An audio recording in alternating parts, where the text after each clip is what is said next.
Hello friend, इस video lecture में आप सभी का स्वागत है। इस वीडियो लेक्चर में हम बात करेंगे न्यूमेरिकल्स की। तो पहले हम बात कर लें इसके फॉर्मूलों की, फिर बात करेंगे न्यूमेरिकल्स की। तो एसएससी, बीसीसी और एफसीसी तीनों के लिए क्या होते हैं, आपके फॉर्मूले अलग अलग होते हैं। तो इनके पहले फॉर्मूले की बात करेंगे, जितने भी फॉर्मूले हैं, फिर हम बात करेंगे न्यूमेरिकल्स की। तो पहले बात करेंगे हम कोर की लंबाई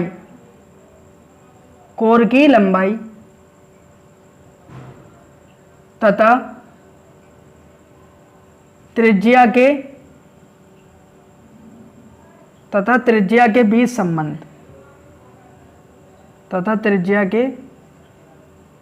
संबंध तो आपकी जो कोर की लंबाई होती है उसको हम दिखाते हैं ए से। ए को क्या कहते हैं हम? कोर की लंबाई। ए को कहते हैं कोर की लंबाई। आइए बताएंगे ए क्या होता है। तो आप पहले फॉर्मूले समझ लें आसानी से। अगर आपने फॉर्मूले समझ लिए तो न्यूमेरिकल आसानी से कर लेंगे। अगर आपको फॉर्मूले नहीं आते तो न्यूमेरिकल नहीं आते।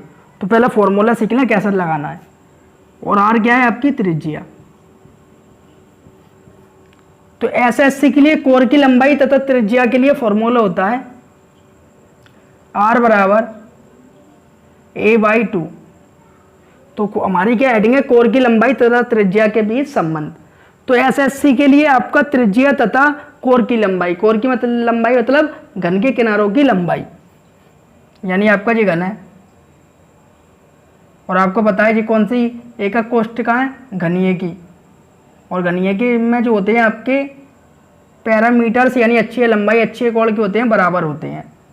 तो इसलिए प्रत्येक भुजा की होती है ए। ठीक है, तो ये आपका एक घन है। एसएससी के होता है आपके कोनों पर परमाणु होते हैं।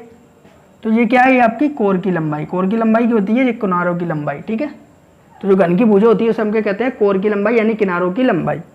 तो ए की होती है आपकी कोर की लंबाई, आर की होती है त्रिज्या। तो एसएससी के लिए कोर की लंबाई तथा त्रिज्या के बीच के होता है संबंध। यानी आपसे क्या आपको दी हो कोर की लंबाई, यानी ए का मान दिया हो, किनारे की लंबाई दी हो, और आपसे त्रिज्या निकलवाए, और क्या एसएससी क्रिस्टलीय जालक की निकालें, तो आप क्या करेंगे? ऐसे फॉर्मूला लगा देंगे आर बराबर a/2। बीसीसी के लिए होता है आपका त्रिज्या तथा कोर की लंबाई में संबंध आर बराबर a/2√2।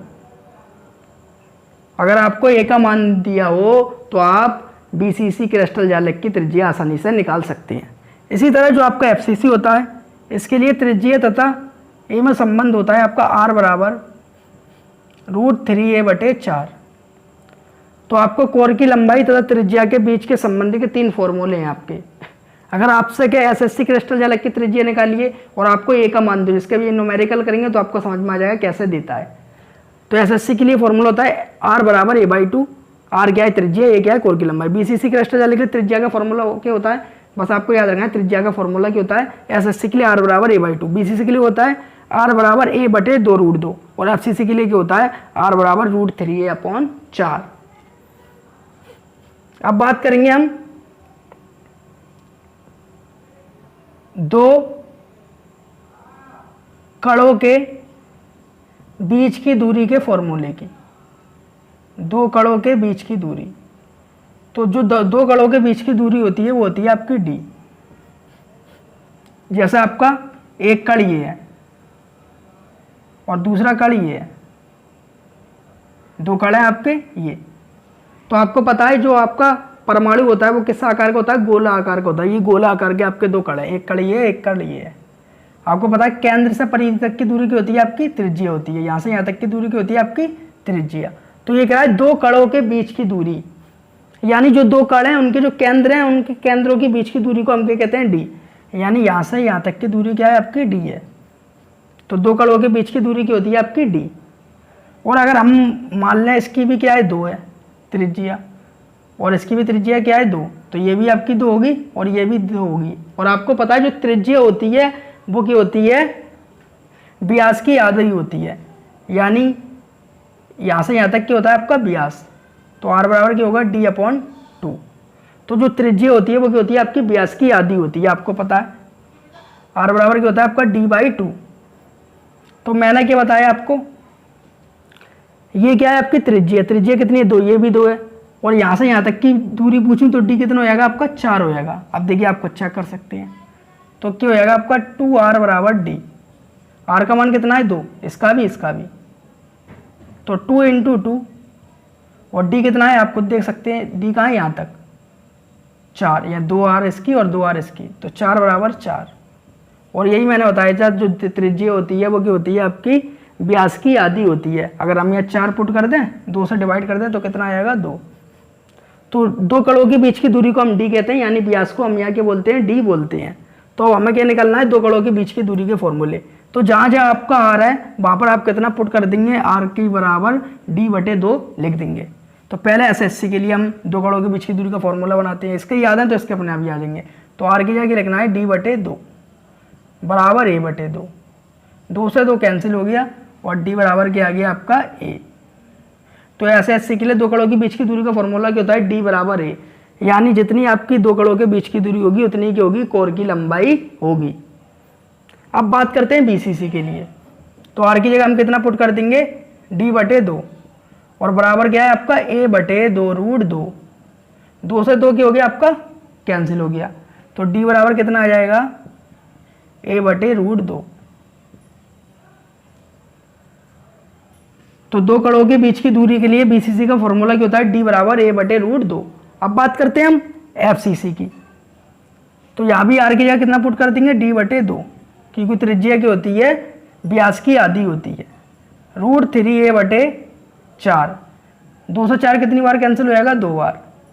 तो d बराबर क्या आएगा आपका √3a/2। तो हमने कितने फॉर्मूले पढ़ लिए 6, 3 आपके त्रिज्या के फॉर्मूले होते हैं और 3 कितने होते हैं 2 कड़ों के बीच की दूरी के फॉर्मूले होते हैं। अब मैं आपको एक ट्रिक बताऊं, जैसे आपने से कहा किसी ने कि एसएससी की त्रिज्या निकालिए और क्या निकालिए आप 2 कड़ों के बीच की दूरी निकालिए।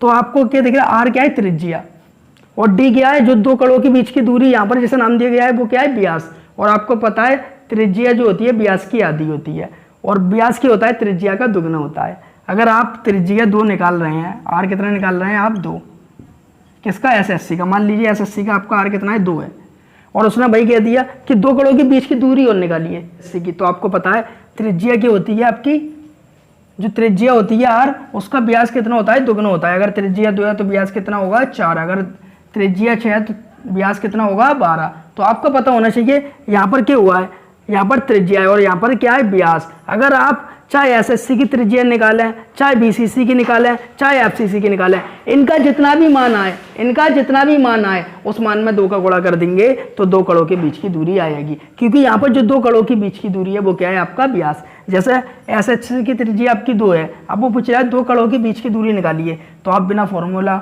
अप्लाई करें डायरेक्ट बता सकते हैं डी कितना होगा 4 होगा। जैसे एफसीसी की राष्ट्रल है उसकी त्रिज्या आपने निकाली r बराबर निकाल ली 1.2, ठीक है। अब वो पूछ रहा है 2 कड़ों के बीच की दूरी निकाली एफसीसी की, तो तुम डायरेक्ट बता सकते हैं कि बराबर कितना होगा आपका 2.4 होगा, क्योंकि त्रिज्या का व्यास क्या होता है दुगना होता है। तो आप फॉर्मूले से भी निकाल सकते हैं, और जो मैंने ट्रिक बताई है तरीका बताया है आपके समझ में आया है उससे भी निकाल सकते हैं, क्योंकि आपको पता है त्रिज्या क्या हो रही थी यहाँ पर हमारी आधी होती है किसकी व्यास की, और व्यास क्या होता है त्रिज्या का दुगना होता है। तो यहाँ पर जो डी जो 2 कड़ों के बीच की दूरी है वो क्या है आपका व्यास है, व्यास। अगर यहाँ पर जो 2 निकले तो यहाँ कितना होगा 4, अगर यहाँ पर जो 5 निकले तो ये कितना होगा 10। तो जो भी निकले उसका आप दुगना कर सकते हैं या फॉर्मूला यूज़ करके भी आप निकाल सकते हैं। तो मैंने आपको क्या फॉर्मूले बताए, कोरों की लंबाई तथा त्रिज्या के बीच संबंध। तो r बराबर क्या होता है a/2 एसएससी के लिए, बीसीसी के लिए होता है r बराबर a/2√2, एफसीसी के लिए होता है त्रिज्या का फॉर्मूला r बराबर √3a/4, और 2 कड़ों के बीच की दूरी d बराबर a √2 और d बराबर √3a/2। मतलब क्या करा है हमने, सब में 2 का गुणा कर दिया है, यही तो है। मैंने क्या बताया, जो त्रिज्या होती है व्यास की होता है त्रिज्या का दुगना होता है, तो दुगना करने के लिए करेंगे 2 का गुणा करेंगे, तो इसमें 2 का गुणा करेंगे तो 2 कैंसिल हो गया, इसमें 2 का गुणा करा था 2 कैंसिल हो गया, √2 रह गया, इसमें 2 का गुणा करा तो 2 दूनी 4। अगर आपको त्रिज्या के फॉर्मूले याद हो गए तो 2 कड़ों के बीच की दूरी के लिए कुछ नहीं करना, आप जो ये आपके त्रिज्या के फॉर्मूले इन सब में 2 का गुणा कर देना है ऊपर की ओर और सब डिवाइड हो जाएगा, तो किसके निकल आएंगे आपके 2 कड़ों के बीच की दूरी के फॉर्मूले निकल आएंगे। अब एक फॉर्मूला और होता है हमारा, इसका आप स्क्रीनशॉट लें, फिर एक फॉर्मूले की और बात करते हैं।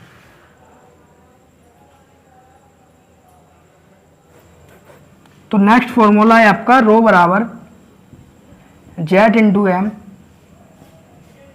तो नेक्स्ट फॉर्मूला है रो बराबर Z into M upon N A into A Q. तो नेक्स्ट फॉर्मूला है आपका Z into M upon N A into A Q. ये क्या घनत्व का फॉर्मूला है, एसएससी या बीसीसी एफसीसी का हम क्या निकालेंगे, इससे घनत्व निकालेंगे। तो रो को हम क्या बोलते हैं, घनत्व। रो को क्या बोलते हैं, घनत्व। और जो जेड होती है वो होती है आपकी कणों की संख्या। जेड होती है आपकी कणों की संख्या। तो पहले हम किसको क्या कहते हैं ये आप याद रखें, और इस फॉर्मूले में किसको क्या बोलते हैं ये आपके समझ में आएगा, तो न्यूमेरिकल आपके कर लेंगे, आसानी से कर लेंगे। बस यही फॉर्मूले हैं, इनको अगर आपने अच्छी तरह समझ लिया फिर आपसे एक भी न्यूमेरिकल नहीं बचने वाला, सब न्यूमेरिकल को आएंगे एकदम आसान हो जाएंगे। तो रो को घनत्व बोलते हैं, जेड को हम क्या बोलते हैं, कणों की संख्या बोलते हैं। अब कणों की संख्या का मतलब क्या है, हमने पिछले वीडियो लेक्चर में बात करा था, एसएससी में जो कणों की संख्या होती है वो कितनी होती है, एसएससी में जेड का मान कितना होता है आपका 1 होता है, और बीसीसी में जेड का मान कितना होता है आपका 2 होता है, और एफसीसी में जेड का मान कितना होता है आपका 4 होता है। तो आपको याद रखना कणों की संख्या का मतलब जेड का मान, एसएससी क्रिस्टल दे क्वेश्चन में तो जेड का मान 1 लगाएंगे, बीसीसी क्रिस्टल दे तो जेड का मान 2 लगाएंगे, और एफसीसी क्रिस्टल दे तो जेड का मान क्या लगाएंगे आप 4। अब बात करते हैं एम की। एम होता है आपका मोलर द्रव्यमान। मोलर द्रव्यमान यानी किसी परमाणु का भार। तो एम होता है आपका मोलर द्रव्यमान। जैसे उसने दे दिया H2O जल दे दिया, तो आपको क्या करना पड़ेगा, जल का मोलर द्रव्यमान लगाना पड़ेगा। मोलर द्रव्यमान करने के लिए करेंगे जितने भी ये हाइड्रोजन ऑक्सीजन के आपको परमाणु भार याद होने चाहिए। तो एक हाइड्रोजन का क्या होता है 1 और 2 हाइड्रोजन का 2, एक ऑक्सीजन का कितना होता है 16। तो एम कितना आ गया आपका 18। तो मोलर द्रव्यमान होता है जिनके परमाणु भार होते हैं, द्रव्यमान भार होते हैं, उनको हम जोड़ लेते हैं, वो कहलाता है मोलर द्रव्यमान कहलाता है। जैसे आपको NaCl दे दिया उसने, तो NaCl का क्या निकालेंगे आप m। तो इसके लिए आपको सोडियम का याद होना चाहिए परमाणु द्रव्यमान यानी परमाणु भार। Na का होता है आपका 23 और Cl का कितना होता है 35.5। तो m कितना आएगा आपका 58.5। तो इस तरीके से क्वेश्चन में आपको NaCl KCl जो भी दिया हो उसका आप जोड़ के आसानी से निकाल लेंगे, वो क्या कहलाता है आपका एम मोलर द्रव्यमान। अब Na की बात करते हैं। Na का मान याद होना चाहिए आपको, इसका मान होता है 6.022 गुणा 10⁻23। ये मान आपको याद रखना है। इसको बोलते हैं हम Na को एवोगैड्रो संख्या। तो Na को क्या बोलते हैं हम, एवोगैड्रो संख्या। तो m होता है मोलर द्रव्यमान, Na का मान आपको याद होना चाहिए 6.022 गुणा 10⁻23। इसको हम क्या बोलते हैं, एवोगैड्रो संख्या बोलते हैं। अब बात करते हैं A की।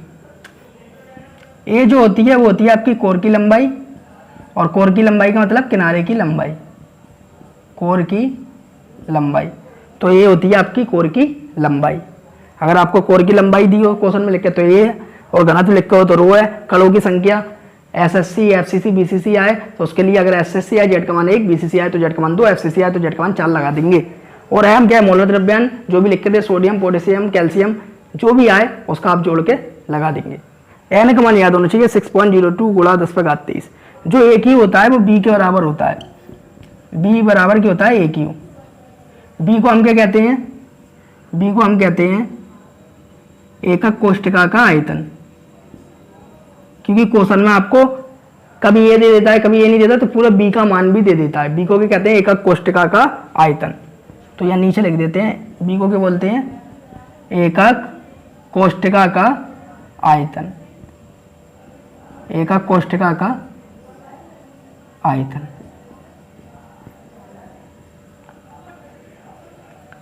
अब ये जितने भी फॉर्मूले हैं जो भी मैंने आपको बताए हैं, इनको आप कॉपी पेन पे लेके बैठ जाएं और इनको नोट कर लें या इनका स्क्रीनशॉट ले लें।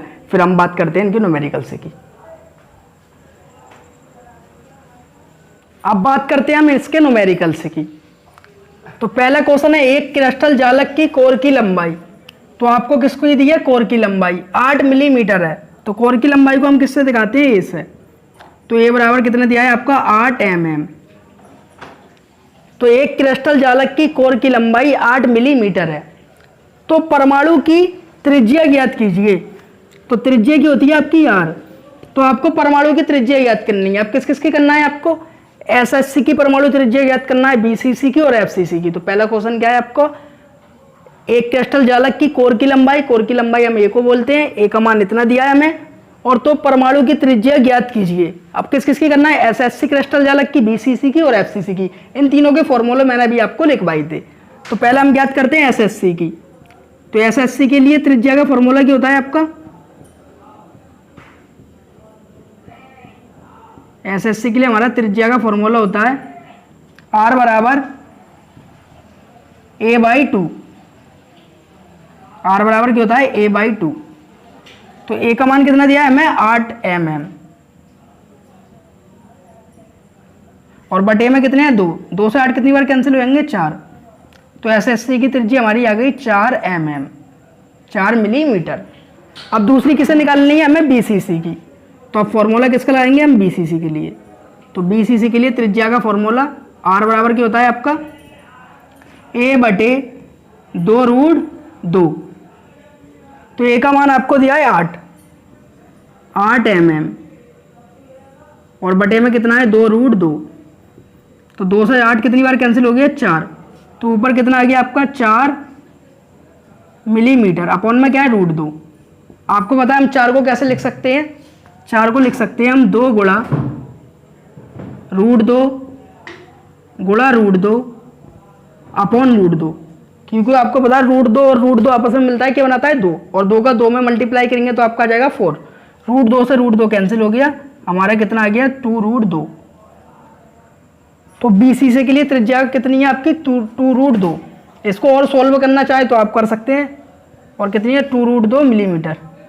अगर आप इसको और सोल्व करना चाहें तो कर सकते हैं, क्योंकि √2 का मान कितना है, होता है आपका 1.44 होता है। तो √2 का मान रख देना 1.44, और इसमें 2 का गुणा कर देना, तो आपका r कितना आ जाएगा, तो आपका r निकल के आ जाएगा 2.88।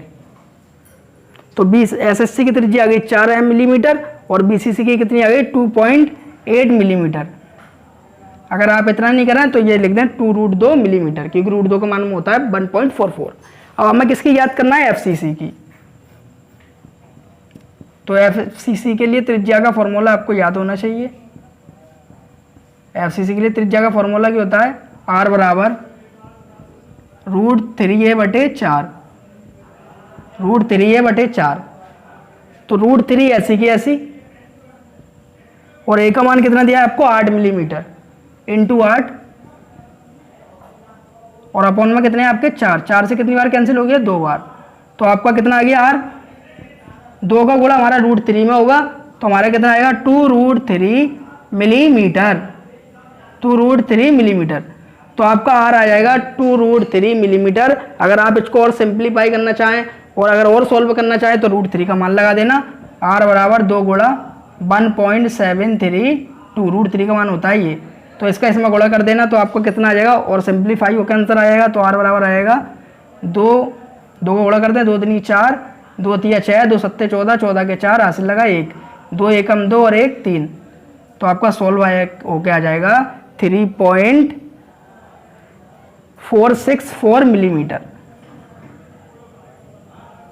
तो आप चाहे या इतना कर आए, अगर आपको इतना अच्छा नहीं लगा तो √3 का मान पुट कर दें, गुणा कर दें, तो इतना आपका आ जाएगा। तो एक बार और देख लेते हैं हम। एसएससी के लिए हमारा मान कितना है, 4 mm, बीसीसी के लिए क्या आया सोल्व करके 2.88 mm, और एफसीसी के लिए क्या आया, r बराबर 2√3। अगर हमें ये अच्छा नहीं लग रहा तो √3 का मान रख दिया, तो हमारा कितना आ गया, 3.464 मिलीमीटर। तो ये हमने एसएससी, बीसीसी, एफसी और तीनों की त्रिज्या आसानी से निकाल ली, क्योंकि हमें फॉर्मूले याद थे, और फॉर्मूलों को हमने क्या कहता है, समझा। तो मेन क्या है, फॉर्मूलों को समझना और उनको याद करना। अगर आपको याद होंगे तो आप आसानी से क्या कर देंगे, क्वेश्चन सोल्व कर देंगे। इसका स्क्रीनशॉट लें, फिर उसके बाद ये 2 क्वेश्चन करते हैं। अब करते हैं हम दूसरा क्वेश्चन। दूसरा क्या है, यदि गोल्ड की कोर की लंबाई 44 पिकोमीटर है तो हमें कोर की लंबाई की होती है आपकी ए, तो ए कितना दिया है आपको 44 पिकोमीटर, तो ए का मान दिया है आपको 44 पिकोमीटर, तो ए दिया है हमें 44 पिकोमीटर, जो फलक केंद्रीय घनीय एकक कोष्ठिका यानी एफसीसी, एफसीसी की फुल फॉर्म, एफसीसी को क्या कहते हैं फुल फॉर्म में, फेस सेंटर्ड सेल, और हिंदी में क्या कहते हैं फलक केंद्रीय घनीय एकक कोष्ठिका। एफसीसी संरचना का है तो उसके कणों के मध्य की दूरी ज्ञात कीजिए, और कणों के मध्य की दूरी आपको पता है कि होती है डी होती है, और किसकी ज्ञात करना है एफसीसी की, तो एफसीसी का फॉर्मूला लगा दो दो कणों के बीच की दूरी वाला। तो एफसीसी के लिए क्या होता है आपका फॉर्मूला दो कणों के बीच की दूरी का, आपको पता है एफसीसी के लिए क्या होता है हमारा डी बराबर √3a/2। तो एफसीसी के लिए दो कणों के बीच की दूरी का फॉर्मूला होता है डी बराबर √3a/2। मान पुट कर दें √3 ऐसी की ऐसी, ए का मान दिया है हमें कितना 44 पिकोमीटर इंटू 44 पिकोमीटर, और आपको बता दूं 1 पिकोमीटर बराबर होता है आपका 10⁻⁻12 मीटर, 10⁻⁻12 मीटर। अगर लिखना चाहें लिख देना, वरना पीएम चलाते रहना। और अपॉन में कितना है 2 से कितनी बार कैंसिल हो जाएगा ये आपका 22 बार, तो आंसर कितना आएगा 22√3 पिकोमीटर। अगर आप इसको और सोल्व करना चाहें तो √3 का मान लगा के गुणा कर देना, वो आप कर लेना 1.732, लेकिन इतना आंसर भी क्या है आपका सही है। तो डी बराबर √3a/2, ए का मान लगाया 44 पिकोमीटर और 2 से कैंसिल हो गया ये 22 बार, और 22√3 पीएम, आंसर क्या आ गया 22√3 पिकोमीटर। अगर आप इसे और सोल्व करना चाहें तो √3 का मान लगा देना 1.732 और इसका गुणा कर देना 22 में, तो आपका और सोल्व होकर आंसर आ जाएगा। तो दूसरा क्वेश्चन भी हो गया। अब लास्ट क्वेश्चन क्या है हमारा, निम्न में परमाणुओं की संख्या ज्ञात कीजिए। तो एसएससी में आपको परमाणुओं की संख्या बताना है, बीसीसी में बताना है और एफसीसी में, और परमाणुओं की संख्या की होती है आपकी जेड। तो जेड बताना है एसएससी के लिए, जेड का मान, जेड की होती है आपकी परमाणुओं की संख्या। तो एसएससी के लिए जेड यानी परमाणुओं की संख्या आपकी 1 होती है। और फिर क्या पूछा उसने, बीसीसी के लिए बताएं, तो बीसीसी के लिए मतलब बीसीसी के लिए परमाणु की संख्या, और बीसीसी के लिए जेड का मान आपका होता है 2। सिंपल क्वेश्चन है। निम्न में परमाणुओं की संख्या ज्ञात कीजिए। तीसरा क्या है एफसीसी के लिए, तो एफसीसी के लिए आपकी परमाणुओं की संख्या कितनी होती है 4 होती है। ये हमारे क्वेश्चन के हो गए सॉल्व। तो हमने आपको त्रिज्या वाले जो फॉर्मूले थे उसके भी क्वेश्चन करवाए, और 2 कणों के बीच की दूरी वाले भी करवाए, लेकिन हमारे कौन सा फॉर्मूले के क्वेश्चन रह गए घनत्व वाले। तो घनत्व वाले जो फॉर्मूला है हमारा उसके क्वेश्चन करेंगे हम नेक्स्ट वीडियो में, इसका आप स्क्रीनशॉट ले लें।